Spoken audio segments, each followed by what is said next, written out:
acá harta de escuchar el tema de la comunicación. Yo, si me permiten, voy a insistir.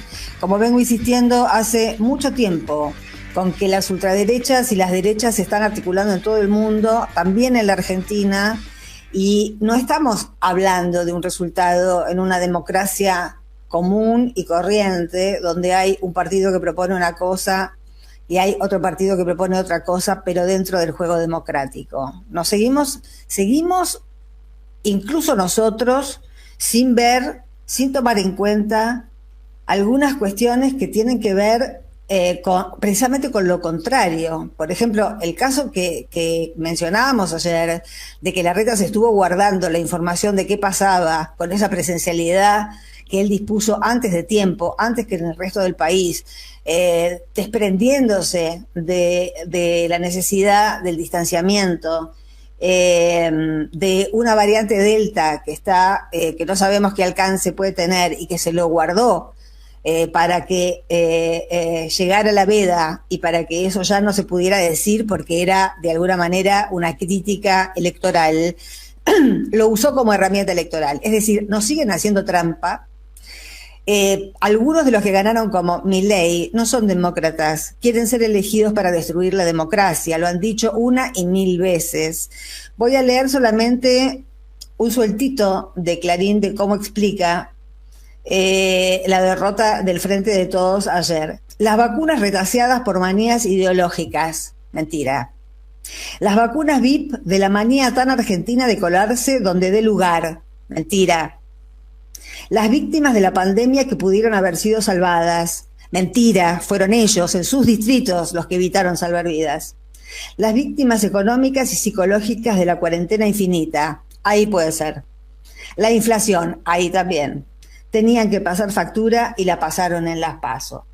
Bueno, esto es lo que tenemos todos los días de nuestras vidas para, de alguna manera, asimilar una realidad inexistente en la que vive mucha gente y que cree que candidatos, como hemos visto, cuyas principales propuestas, o prácticamente las únicas conocidas, han sido sacar las indemnizaciones para los trabajadores o precarizar el empleo joven, que esas fuerzas políticas hayan salido victoriosas y que al Frente de Todos se le hayan... Está buena esa lectura.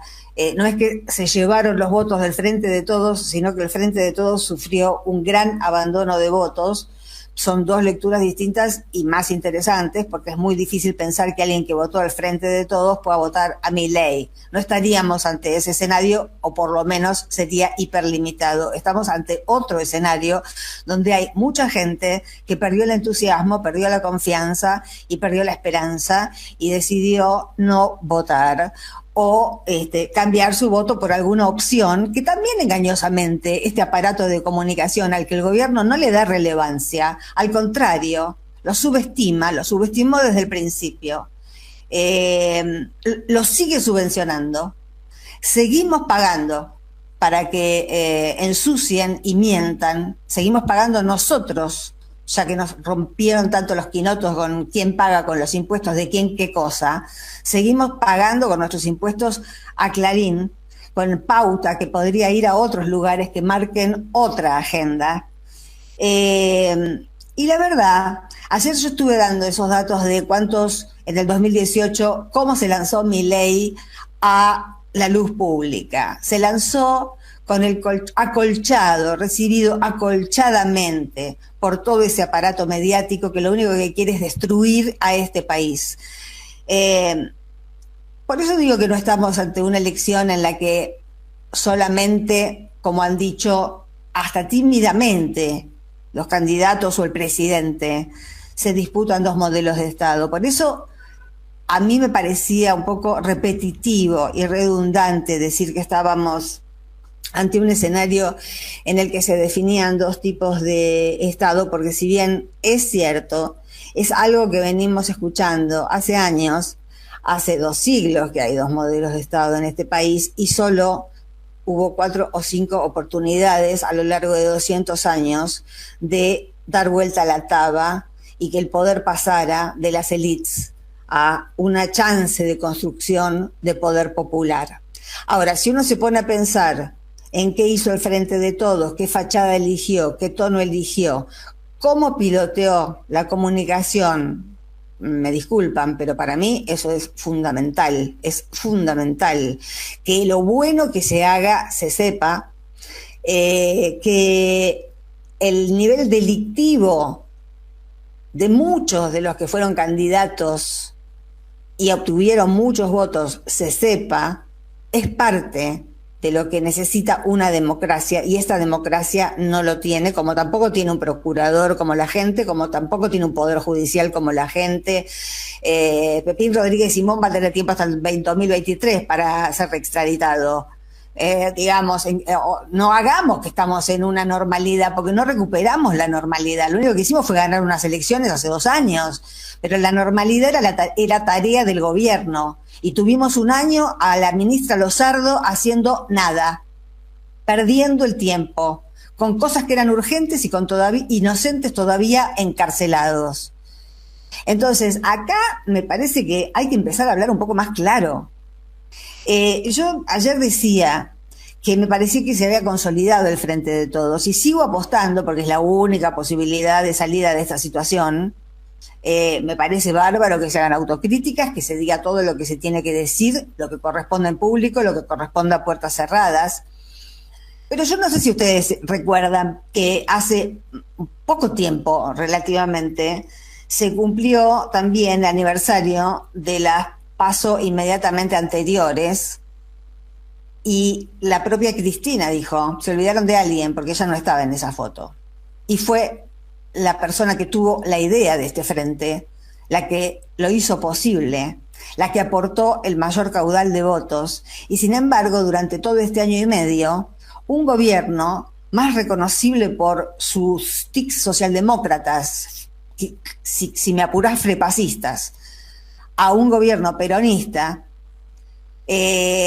decidió esconder a su mentora, deskirchnerizar, con la idea de que si nos parecíamos un poquito más a la derecha, la gente iba a entrar a tenernos más simpatía.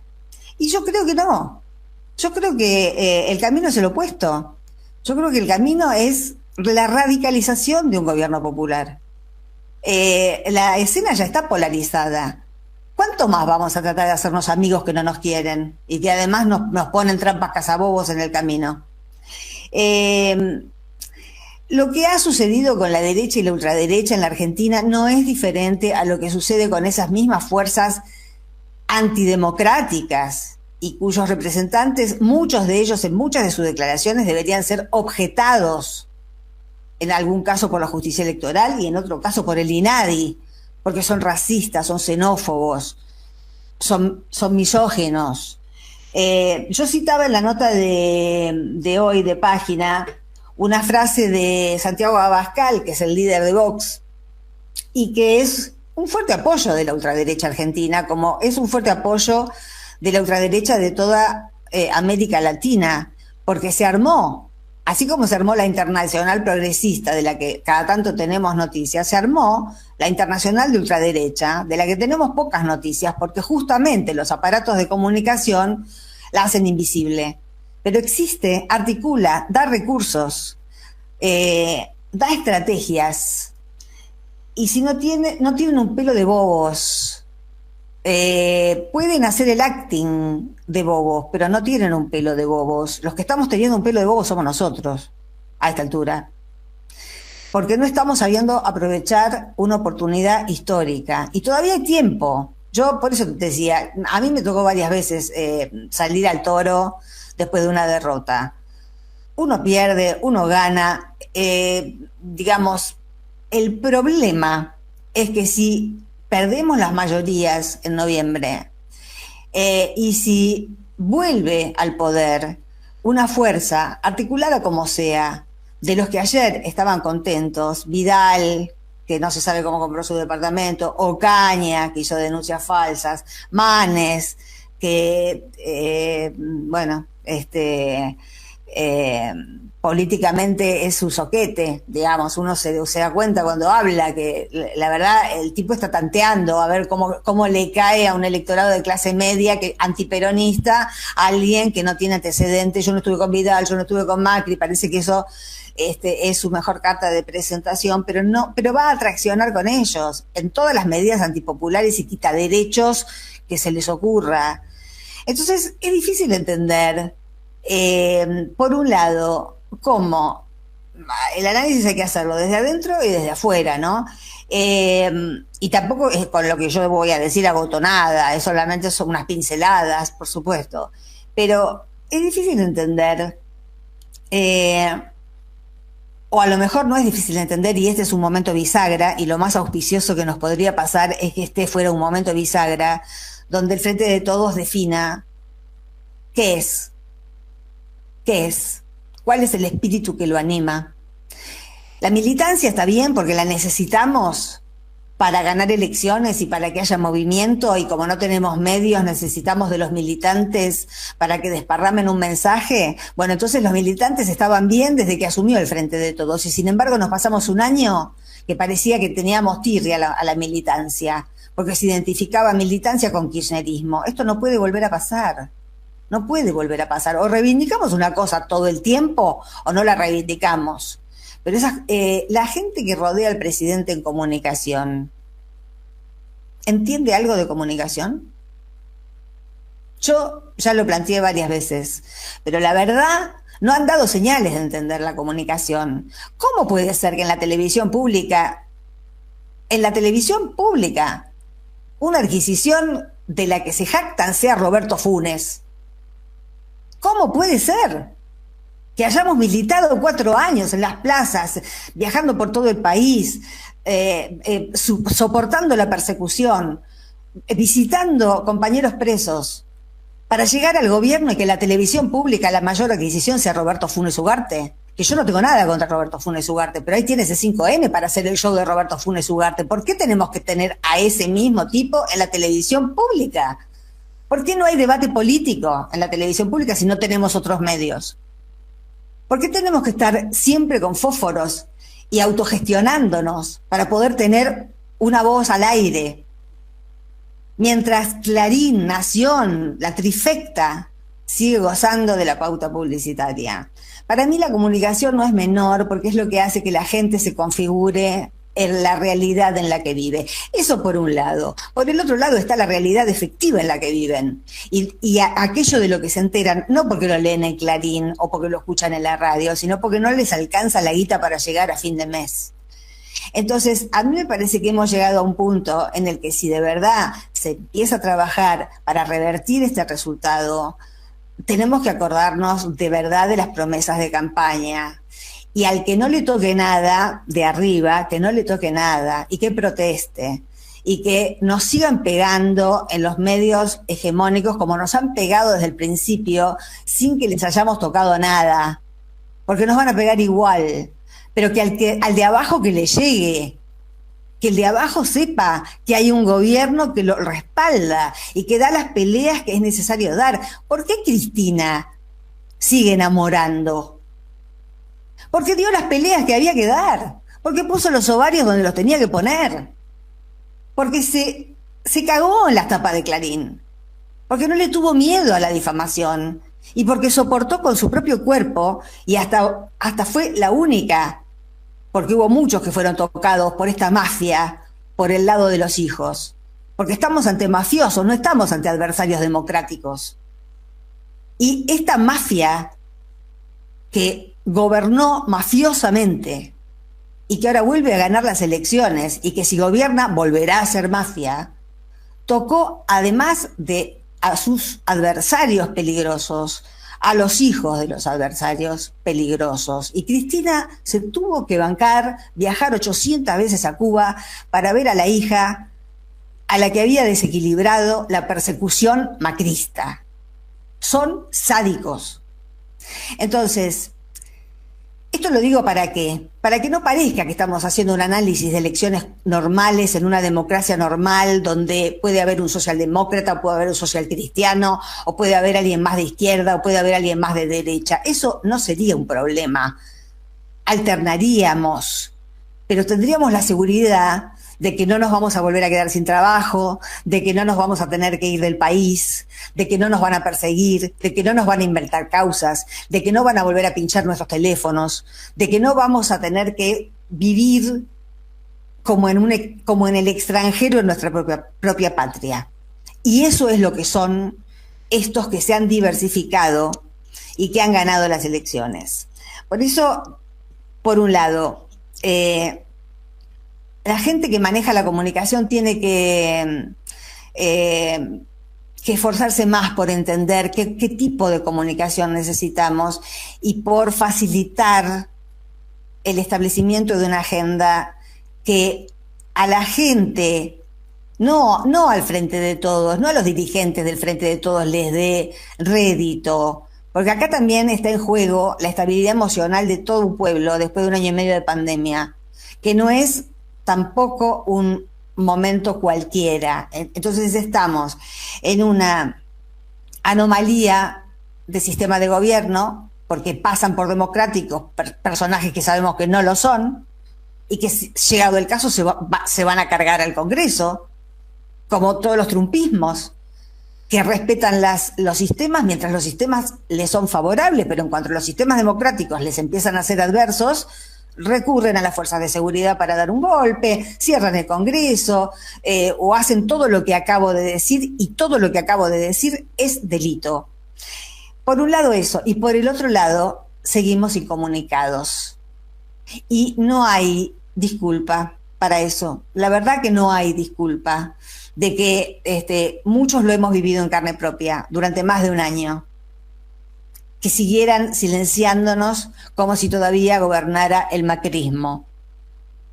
Eso yo no sé si responde a una voluntad pueril, ingenua e impotente de querer asimilarse a lo que la gente no quiere, no quiso en el 2019, no quiso más, o si responde a que de verdad no saben qué otra cosa hacer.